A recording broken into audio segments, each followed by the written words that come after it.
Republican colleagues like to say everything we do makes things more expensive, and it's usually a very myopic, narrow view of things.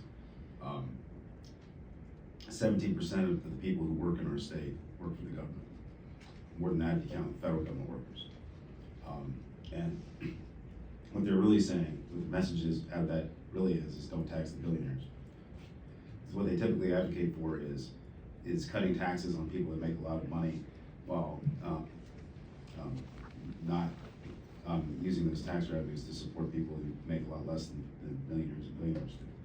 And from our perspective, if you're going to have a high quality workforce, you're going to have good teachers, you're going to have good public safety, you're going to have a well-functioning government with people that are going to work there for 20 years and retire and know what they're doing. You have to pay them wages that are comparable to the private sector, or else the entire foundation of government, which business is built upon, it doesn't work. So it doesn't make things more expensive. In a lot of ways, it makes things more efficient, makes things work better. It gives the government safety net that we all operate within work well. And so it's really kind of a shift, a blame shift or something that they engage in, which isn't really based in, from our perspective, reality. If you don't have a well-functioning government, the economy craters. I mean, which is worse, right? I mean, look what's happening at the federal level right now. It's a complete disaster, and it's not helping our economy at all.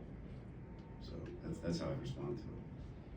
I think when Katie spoke and she shared the last testimony about the different things that you can collectively bargain on, right? So it is about wages, but it's also about working conditions, making sure you might know your schedule, making sure that you have various accommodations, that you have other rights. And so I think that rather than, I think we would do better to focus on how we are investing in our workers and what that means as also an investment in our families and our communities by extension. Right? If we're able to retain amazing and great workers who perform excellent services, we all do better for that. And so I think that we need to be looking, as you would look, in terms of the overall picture, not just that one aspect about having fair wages, but having fair wages certainly is an important consideration as part of collectively bargaining. We want to make sure that we are attracting, as our state and local governments are able to attract the best workers possible to serve our communities. And so that's all of that. Yeah, Mike, let me just say too, that you raised this yesterday with, I guess, some media that the Republicans put out. A lot of their assertions don't make any sense. Just, for example, they claim that the paid family leave bill, which we have, which would cost the average worker $4 a month, raises your costs, right? $48 a year for paid family leave. What difference does it make? It means that if you're not working, you actually get paid, you can pay your bills, right? Everybody's gonna need it sooner or later. It's kind of like saying, you know what, the things are more expensive because, we have to have health insurance. Which is better, being sick in the hospital or dead, or having health insurance, right? It's not, it's a very sort of slippery slope to